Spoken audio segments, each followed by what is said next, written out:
Welcome to 4.2 Areas of Triangles. Our essential question for this video today is how can you derive a formula for the area of a triangle? So we're pretty much doing what we did in 4.1, only this time we're doing the area of a triangle rather than a parallelogram.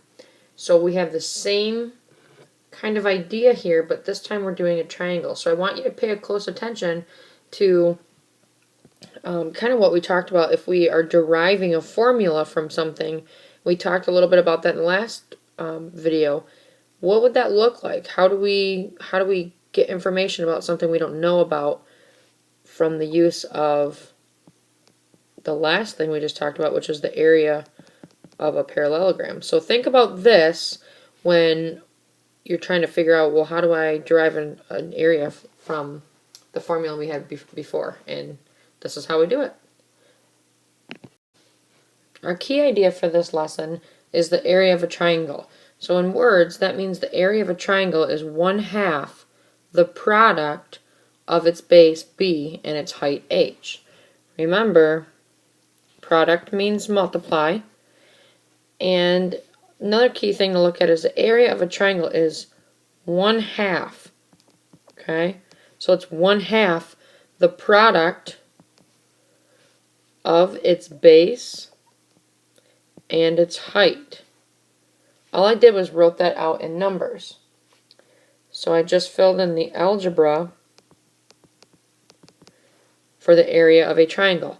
In other words, this equals 1/2 times base times height. So the area of a triangle is 1/2 times base times height. Now if you remember in the last section, parallelogram was base times height. Why would the area of a triangle be 1/2 times base times height? How could you think about deriving a formula from a parallelogram to a triangle? How does that make any sense if it's 1/2 times base times height? So think about that as we continue on. There are a couple side notes that I want to talk about when it comes to area of a triangle. And one of them is the base of a triangle can be any of its sides. The height of a triangle is the perpendicular distance from a base to the opposite vertex. So let me show you with a picture. Okay, you can say hi. Hi, students. Tell them what you learned how to do yesterday. No? What did you learn how to do yesterday? Can they hear me? Yeah, they can hear you. What did you learn how to do yesterday? I don't know. Play hockey. Yeah, big doings in the Taylor household. All right, can you say bye to them? Who is that? It's my students. Oh yeah, but bye. Bye. Okay, so back to our math lesson. I have Lucas here with me too. He might help out. Hold on, let me tell them about this. Okay, so the height of a triangle is a perpendicular distance from a base to the opposite vertex. So in other words, let's say that this was our base. What's that? That's a B for base. Okay? And if what the second thing I told you is the height of a triangle is a perpendicular distance.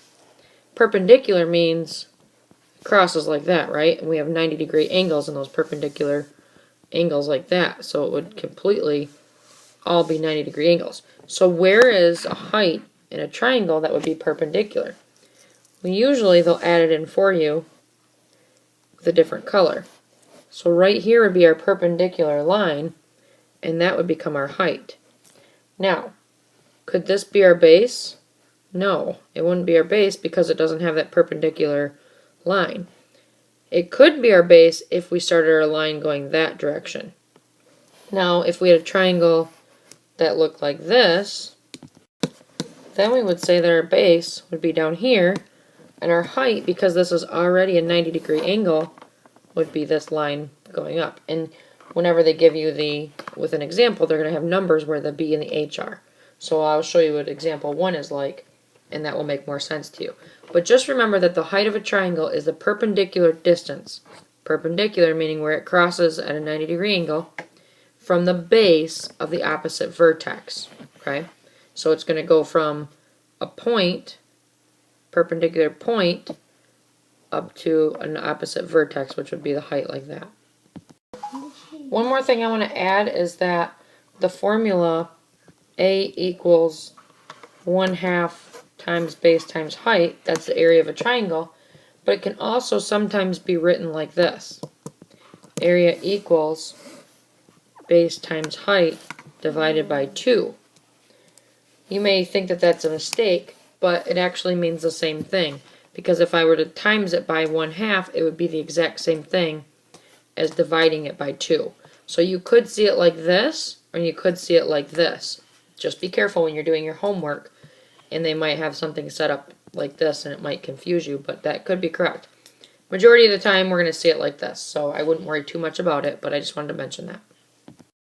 Go ahead. I dropped a car thing. Car thing? That's cool. Where are the tires? Point to the tires.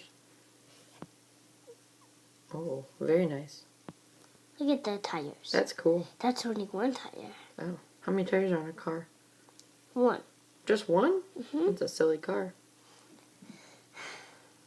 That's a motor. Oh, very cool. All right, can you tell them bye? Bye. Okay, hope you enjoyed that picture. Lucas is still in the room, but I'm going to try and do this with him. Oh, and he's out of here. Bye. So example 1 is finding the area of a triangle. Basically, we walk through the steps just like we did with a parallelogram. It's pretty simple. You just got to fill in the blank. So for the first one, we'll give you a shape like this. So I've got a triangle that has a right angle in it already for me. So I can already tell you that I know what my base is and I know what my height is.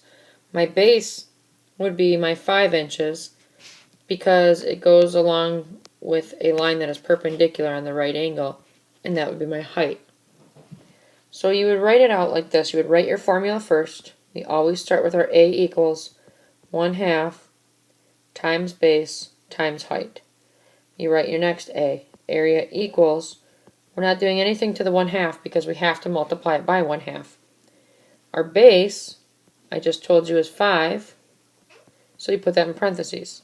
Our height is 8, so that goes in parentheses. Now, this is where the tricky thing comes in. You have to remember to use the associative property of multiplication to multiply the 5 and the 8 first. The best way to think about this is, even if I did my area like this, base times height over divided by 2, I would obviously do this part first, the base times the height. So think of that as your... Hey, buddy. So think about that as you're actually writing these out. So you're going to do 5 times 8 first. You're going to have an extra A in this one. I'm going to keep my 1/2. I'm going to do the associative property and do 5 times 8, which equals 40, times my 1/2. So now my A equals 1/2 times 40. This one I don't necessarily need to have written again. I just showed you that it looks like this with my dot in the middle. And then my last thing is area equals 1/2 times 40. Now you could write this out the long way, but you could also think about it like this. If I had 1/2 and I multiply it by 40, it's basically saying what is 1/2 of 40. Notice that my word of in this instance means multiplication. 1/2 of 40 is 20. And that would be my final answer. So I'll do another one to set it up for you so you understand what I'm talking about. So now we need to ask ourselves, is that reasonable? Is 20 square inches a reasonable measurement of what we just came up with? So in other words, we said that the area of that triangle equaled 20 inches squared. So to find out if it's reasonable, let's look at a grid. I just took a picture right out of your book, and I'll show you kind of the steps to take. Okay, so looking at this figure, this is the same figure that we had before. We have some shaded areas. I'm going to explain what those are.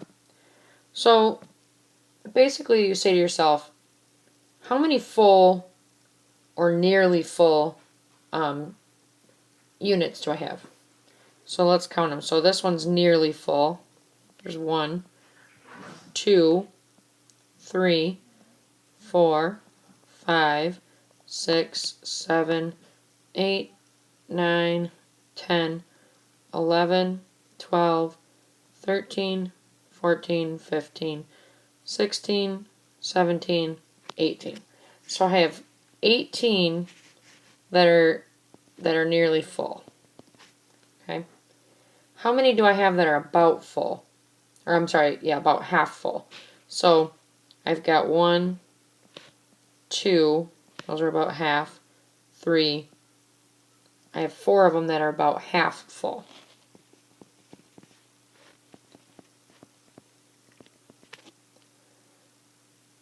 So in other words, I'm saying I've got 18 of them that are full, plus I have 4 of them that are half full. So 4 times 1/2 would be 2, if that makes any sense. Because I had 4 of them, but they're not completely. Like this would be 1, this would be 2 full ones, right?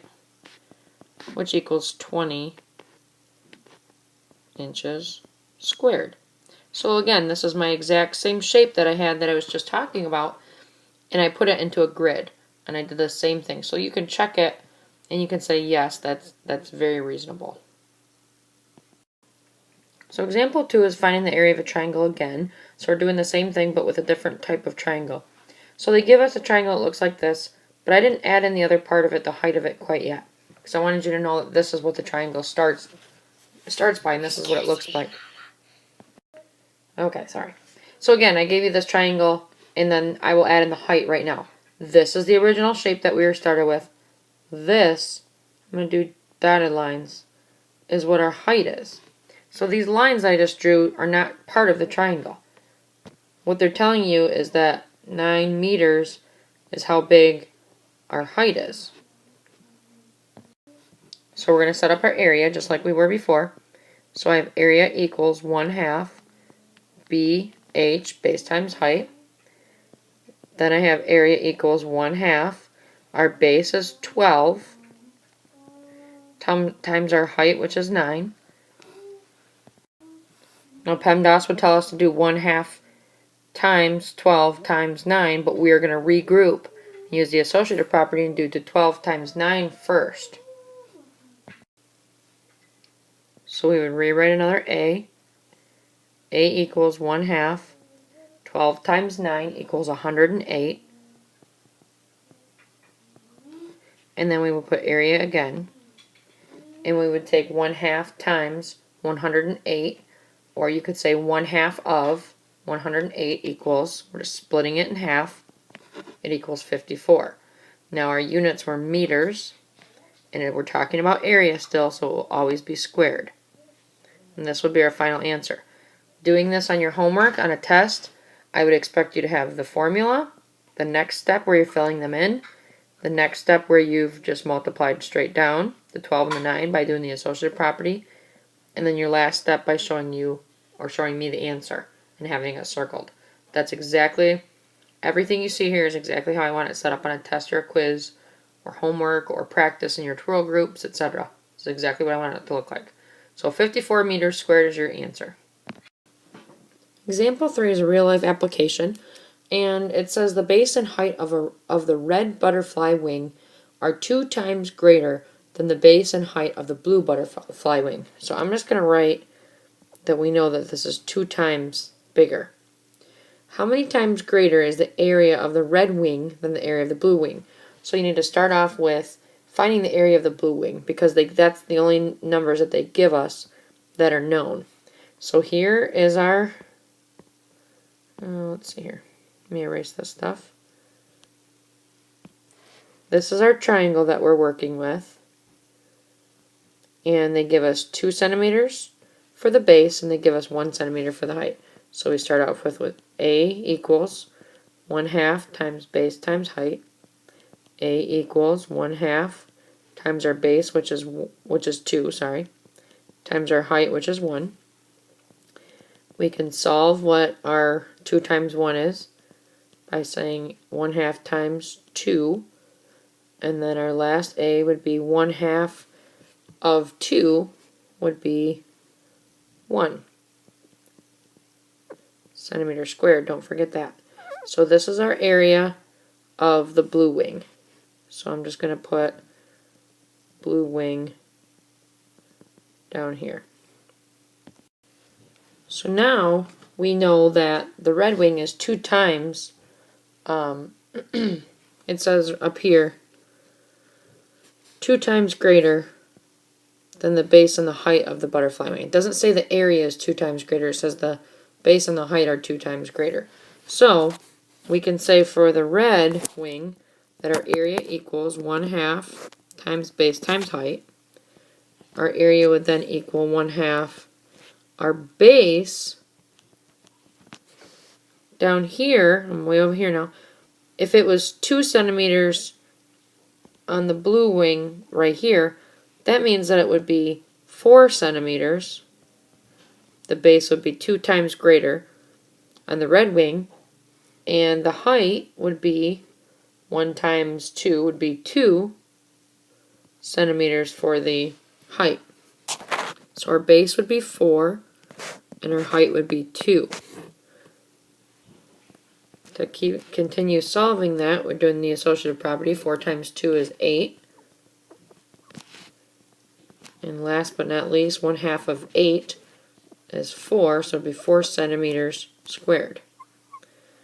So this is our red wing.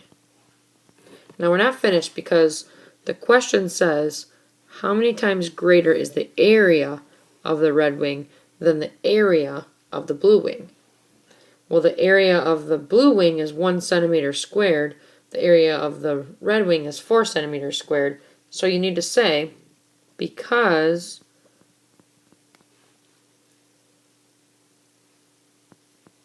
(4 centimeters squared divided by 1 centimeter squared equals 4, the area of the red wing is 4 times greater. So my answer, I'm kind of running out of room, my answer would be 4. It'd be 4 times greater than the blue wing, the red wing would be. Your practice problems for twirl groups are on a big green, page 162, number 3 through 8, 12 through 14. Don't forget that you can check the odd numbers in the back of your book for the answers. I do not believe that those are online, but they are in your actual hardcover book. Also, these are the problems that you have to do. Have to do. Okay, those are the problems that you're going to come back and get into your groups and work with. So you can come to me tomorrow or when we're working on this next, and you can get a ticket if you can tell me what twirl, what the acronym twirl stands for. Tell me what each of them stand for, and I'll give you a ticket. The next page follow are your on your own. And you can watch those if you choose, if you need a little extra help or you need to see a couple more examples.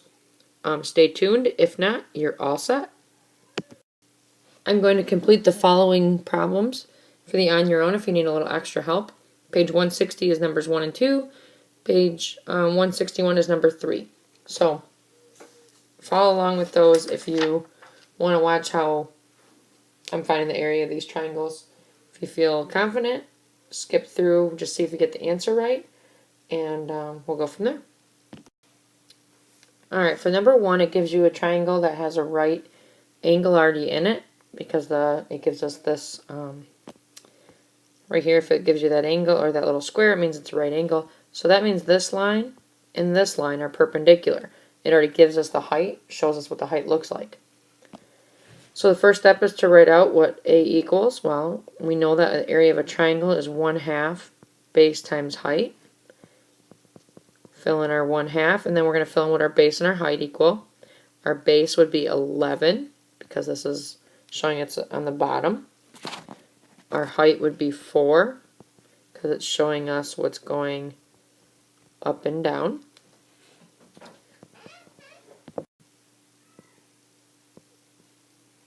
So then my area would be 1/2 And then you should have done the associative property 11 times 4. And that gives me 44. Now one thing I want to point out since we're doing the on your own, I just want to make sure you're understanding how would I get 1/2 times 44. You think of it as half of whatever, let me get my pointer, half of whatever this number is. So you could set it up like this. Let me go over here. 44 over 2. And that's what I was explaining when I was showing you the example 1, or I'm sorry, the key idea. I was telling you that the formula A equals 1/2 times B times H is sometimes written as A equals BH divided by 2, or over 2, which would be similar to this. You could also do the old-fashioned way and do 1/2 times 44, and if I put that over 1, I would simply go straight across. I would get 44 over 2, and if you look, I'm right back here again, and then I could say 2 goes into 44 22 times. Now, I also just said 1/2, I could put the word of in there, 1/2 of 44 is 22. So I have 22, don't forget about what you're working with, what are your units. In this case it would be feet, and it's always squared because we're dealing with area.